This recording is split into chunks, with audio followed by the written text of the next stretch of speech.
I really would like to play Nostalrius or Elysium combined with Nostalrius, and I woke up this morning, like, not too long ago, and just thought, you know what I want to do? I really want to play Nostalrius. I have it downloaded, and I played a little bit of it. Well, actually, I've put like 10 hours into it so far. I just realized, you know, Nostalrius and Vanilla WoW is genuinely better than the current day version of WoW. Like, Blizzard likes to say, you think it was better, but it wasn't. Like, you think you want to play it, but you don't. Well, let me tell you, I really do. It's significantly better. Like, as far as game design goes, I've got like a micro theory thing that I use as that I wrote once for reference for myself. But the core principle, the summary is: challenge creates reward, reward creates desire, and desire creates challenge. And that's the three fundamentals. Like, it's a triangle, and Vanilla WoW hits that triangle just right. The amount of pacing that goes between each of these elements in the triangle is basically what determines how good the game is. So that the point is, you know, from a game design perspective, all you're trying to do is encourage certain psychological behavior in the player, so that they keep repeating this triangle of desire, reward, and challenge. You know, that's the important aspect of it. But the current WoW doesn't have the correct amount of each one, so you need the right amount of challenge, the right amount of reward, and the right amount of desire. So if it's too challenging, it gets frustrating, so then the reward isn't worth it. Or if it's too rewarding, then there's no desire because you're just getting the rewards. You know, so that's the fundamental balance. The other aspect to what current World of Warcraft doesn't have, that the classic one does have, or the Nostalrius one has, is the sense of community. Like, it's an MMO. You can get through and get by in the current version of the Nostalrius version of World of Warcraft. You have to talk to players, really, to get anywhere. You can't get any gear, any items, you can't make progress without talking to people. So it really is fundamentally an MMO that requires teamwork, communication, as opposed to the live version of WoW, where you can get pretty much you can get the second to best gear equipment on your own, without the help of any guild or groups or anything. You can get like the second best gear without even having to say a word to anyone, because you can do like up to heroic mode raids on Raid Finder. I mean, I guess you could do mythics on Raid Finder. You could like find a group for it, but then you got to find a group. You can't just click the button where you go onto the Raid Finder and you click apply to join, and then someone invites you, and then you go to the dungeon or the raid. You don't have to like type anything. You don't have to communicate with anybody. You can still go through the dungeon without communicating. That's what I'm saying. In this, you really have to talk to people, and the pacing is the most important thing. I keep saying this. The time it takes you to get from one place to another, the time it takes you to kill an enemy, the time it takes you to level up, the time it takes you to get the item that you want to get, and how good it feels to get the item, how good it feels to get where you want to go, how good it feels to do all this stuff. The balance is just right. Now, I'm not talking about balance in terms of like class balance, because obviously vanilla class balance is disgusting. There's no class balance in vanilla. That's one of the things that got changed slightly as the game grew, that they were able to balance the classes a little bit better to be more in line with each other. But the core principle is that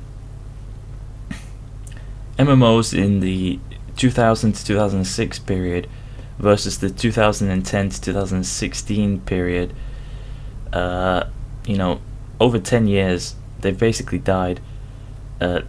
You'd think that the community for 07 and Nostalrius would just be current day gamers with the current day attitude, and it is in some sense, but also it's like it genuinely does simulate the traditional social values. Like if you play 07scape or Nostalrius, people act and talk as if it is like 2000 to 2006.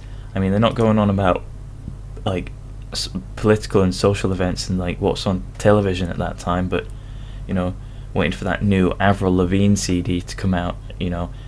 That's not what people are talking about there, or maybe they are, but the point is, I wrote about it here. The main thing is, at first I thought it was just gonna be rose-tinted goggles. My nostalgia, thinking that, I'll go play 07scape. It's just nostalgia. When I play the game, it won't be as good as it was, and it's like, oh shit, this game's way better than the live version. And then you do the same with Nostalrius. Like it's just gonna be frustrating, because I know the game is, the game was just like, it was really unpolished. They hadn't finished making it the way that they wanted it to be, and they've improved it over the years. You'd think they've improved it over the years, so vanilla should be shit. You go into vanilla and you're like, oh my god, it wasn't rose-tinted goggles. This really is better. The immersion, the like reward, challenge, and desire, reward, challenge, and desire. Those just feel so good. Like just doing the basic quests, talking to NPCs, the interface. Well, I guess that's just because I didn't have any add-ons in it, but still, live WoW requires you to play with add-ons. It's like you can't really get by without them. And even if you did have them, even if you didn't have them, your interface is just so overloaded. In fucking vanilla WoW, the interface and stuff, like you have to go and read your quest description. Of course, you could probably get vanilla quest helper, but you don't have all of these arrows and like just points of interest on your mini map, and the NPCs saying like, oh yes, go here, kill this, and it's showing you on the map what area to go kill those mobs and what order to go and do it, like according to what's closer to you and all of this thing. You just have to think and play for yourself, and because you're not looking at numbers, you're looking at words and you're looking at a world, you start to feel immersed. Even like the spells that you get at low levels, and this is another thing, every aspect of vanilla that I'd forgotten about, like leveling up your spells and getting different spell ranks and then buying your spells.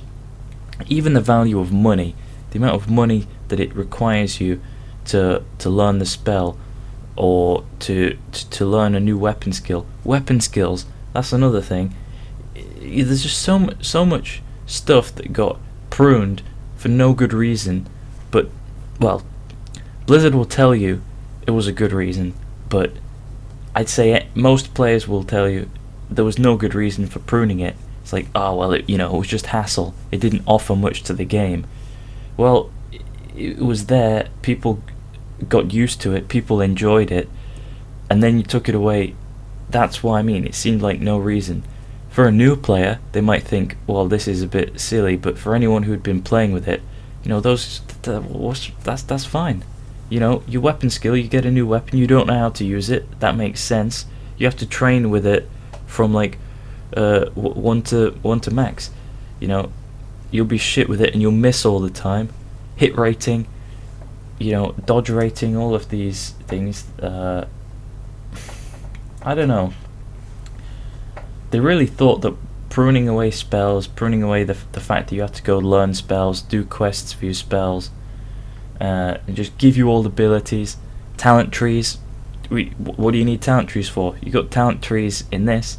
I made 2 characters, so I've not got to the talent trees yet, but I'm looking forward to it because, those, like, World of Warcraft is like the only game that's taken away talent trees. I mean, fucking Dota 2 has added in talent trees, while World of Warcraft is taking them out.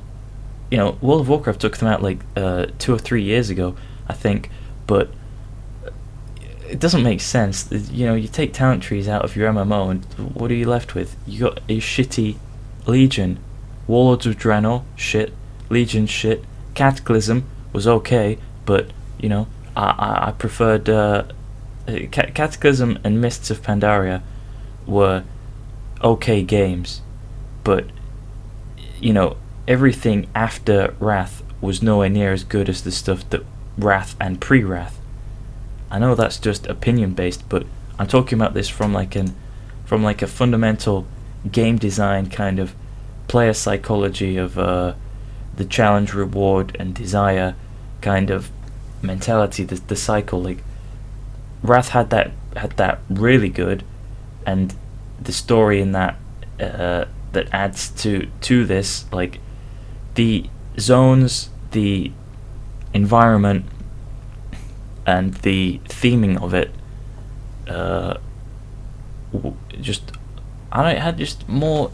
It was at a point where it had so much content, but it wasn't content in a way that it was detracting from the previous stuff. So like you could still enjoy the game. Of course, every time they add a new expansion to World of Warcraft, it nullifies the previous expansion. So it's like, oh yeah, I'm level 60 with the best level 60 gear. Well, you're not level 70 with the best level 70 gear. So every high-end dungeon at level 60 becomes meaningless. I think that was really kind of lame, that they would put so much effort into the end game of level 60 and then just nullify it by putting new end game to level 70 and then new end game to level 80 and then so on. That never works. I think RuneScape has done that best, where the highest level is still the same, but you just get better gear. In World of Warcraft, you could have done that by just making higher item level gear. So a freshly dinged level 60 would not have would have like level 60 or level 80 item level gear, somewhere around that, and then they would just keep increasing it to the point where they have like 900 item level gear on a level 60 character.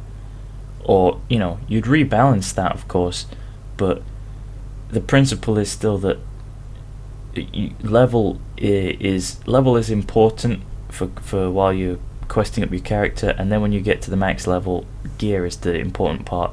I mean, that's kind of how it is with RuneScape. I think they've done it well, despite the fact that they ruin the game with microtransactions. Blizzard have not yet made it so that you can buy stuff that other people have to play. Well, actually, they made it so you can buy your way to level 100.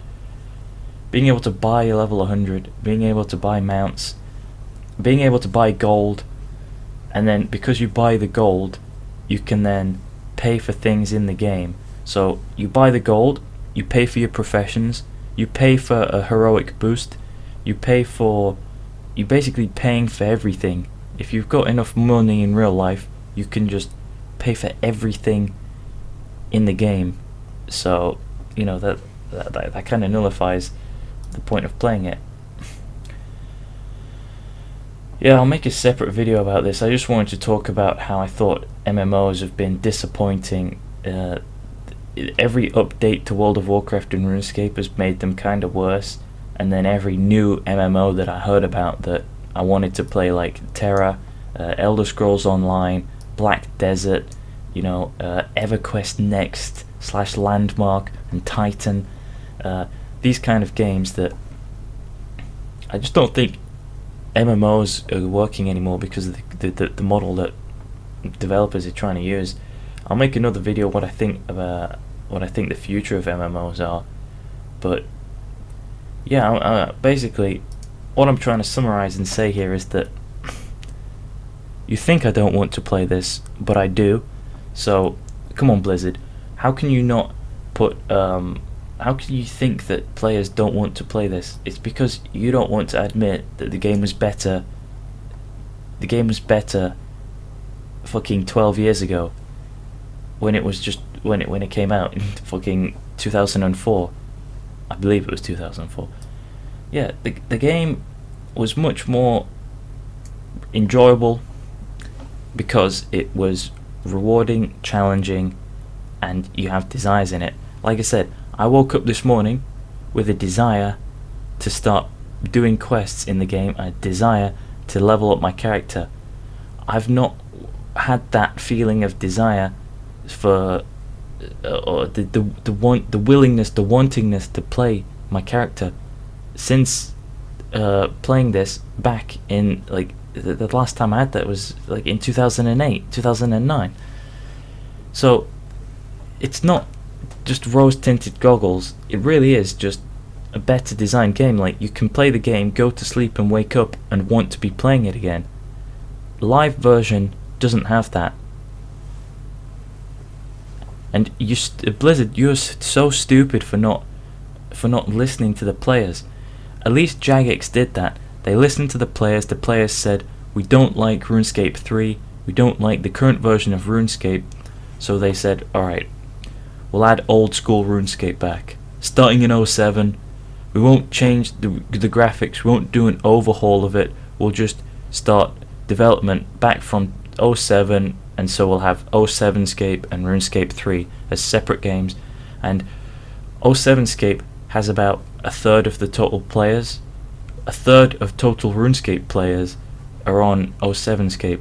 Now imagine if a third of WoW players were on like a Nostalrius, but Blizzard hadn't monetized it, they'd be missing out on the money. Like, I'm glad that this is free to play, because I really don't want to support Blizzard anymore, because I just don't like their ethic as a company.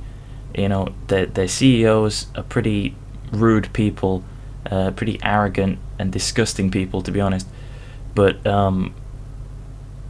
yeah, just the fundamental philosophies of the company, the fact that they don't care about what the players say, the fact that they had someone, specifically the Blizzard employee, say, you think you want it, but you don't. You know, that's the mentality that they have at Blizzard across all of their development changes. It's like, well, the players think that's what they want, but it's not. Listen, players know what they want. I've made a theory here where I'm talking about how the fact that you know, with your testing, you can't listen to everyone's feedback, but you need to listen to this single designer's feedback and all of this. But when it comes to something that's been tried and tested in a case-by-case situation, like World of Warcraft, where you actually have got actual vanilla that you can actually play versus the live one, and if people are enjoying vanilla more than they're enjoying the live one, then it's not a case of following your artistic vision. This is a case of listening to what the players want, literally, because it's a more sellable product. Maybe you don't think it's sellable because it doesn't have all the mounts and money buying and character change, race change, buy a battle pet, buy WoW tokens. You know, maybe you can't monetize it in that sense, and maybe it's not great for new players, because new players can't start at level 100 with their MOBA rotation. You know, maybe it pushes away new players, but new players don't care about World of Warcraft. New players look at World of Warcraft and they think, this game is really old, it has shit graphics. I know it doesn't have bad graphics, but they look at it, they think it has bad graphics, they think it has a clunky combat system, and then they close it. So why try and appeal to new players whilst pushing away the old players? It doesn't make sense. it's disrespectful to the people that put you in the position that you're in now. That's kind of it's kind of rude, Blizzard. You kind of being dicks, Blizzard. Anyway, that's what I have to say on that. I'll probably make another video separately about the my game design theory and what I think the future of MMORPGs are, because I've spent maybe 8,000 to 9,000 hours of my life playing MMORPGs. So I have a few opinions on MMOs, and I can make several videos about that. So thanks for watching. I'll see you around.